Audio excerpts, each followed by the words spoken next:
Hi, my name is Brandon, and this is my report for Lab 3, Magnetic Field of Permanent Dipole Magnets. The purpose of this experiment is to measure how the magnetic field of a bar magnet is dependent on distance when the magnet is placed both on-axis and off-axis. We also wanted to compare the measured distance dependence to a model created on Python using the Biot-Savart law.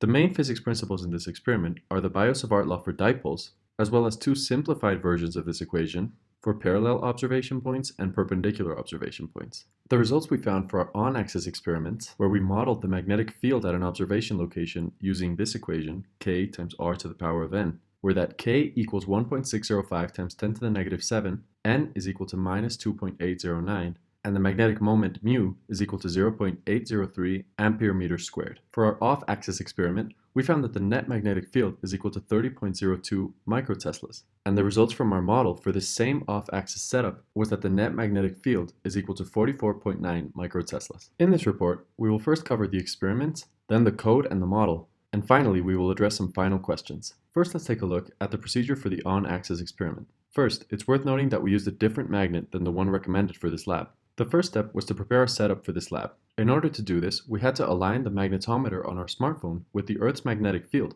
such that the x component of the measured magnetic field is 0, as we can see here. Next, we had to make sure that the net magnetic field corresponds to the real value. In our case, this is about 23 microteslas, and we can see that these values match. Finally, we had to determine the exact location of the magnetometer on the smartphone. The next step was to align a magnet with a magnetometer on the x-axis, as shown here. And finally, we had to measure the distances on the x-axis between the magnet and the magnetometer, which gave an x component for the magnetic field of 20, 70, 120, 170, and 220 microteslas. In order to study the distance dependence of the magnetic field, we started with this equation here, which tells us that the magnetic field is equal to a constant k times the distance r to a constant n. If we put this equation in natural log form, we get the following equation, which is just a linear relationship. Here we can see a chart that plots the data we found in our experiment in logarithmic form. From this, we can determine that k is equal to 1.605 times 10 to the negative 7, and n is equal to minus 2.809. In order to find the magnetic dipole moment, we can equate the equation that we found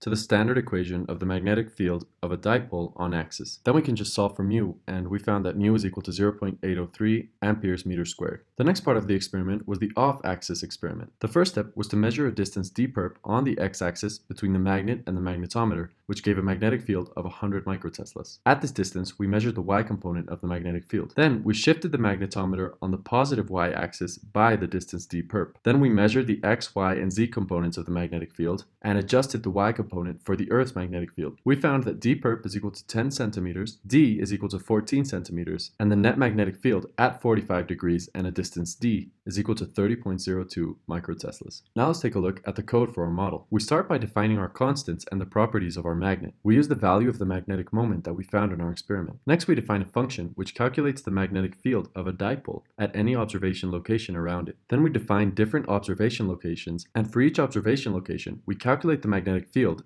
and draw an arrow to represent the magnetic field. We repeat this for one last observation location, which is at an angle of 45 degrees and a distance of d, just like our previous experiment. Finally, we print out the data we need. These are the results of our code. We can see that on-axis magnetic fields point in the same direction as the magnetic moment, whereas magnetic fields that are perpendicular to the magnetic moment point in the opposite direction. As we can expect, the magnitude of the perpendicular magnetic fields is exactly half the magnitude of the on-axis magnetic fields. Finally, here we can see the magnetic field for the observation location at 45 degrees and a distance d from our magnet. We found that the net magnetic field at this observation location is about 44.9 microteslas. This is a larger value than what we found in our experiment, and this is explained by the fact that in this code we assumed that the magnetic field is inversely proportional to the distance cubed, whereas in our experiment we found that the magnetic field is actually inversely proportional to the distance to the 2.8. Now we can address some final questions. If we hadn't oriented our experiment to compensate for magnetic north, then we would have had inaccurate results. For the on-axis experiment, we would have had to account for the magnetic field on the Earth in the x component and subtract this from the values we obtained. For the off-axis experiment, we would have had to account for both the x and y components of the Earth's magnetic field. If we were to stick two identical magnets together, then we would find that at similar distances, the magnetic field would be larger at the observation locations. So to achieve the set values of magnetic fields that we were looking for,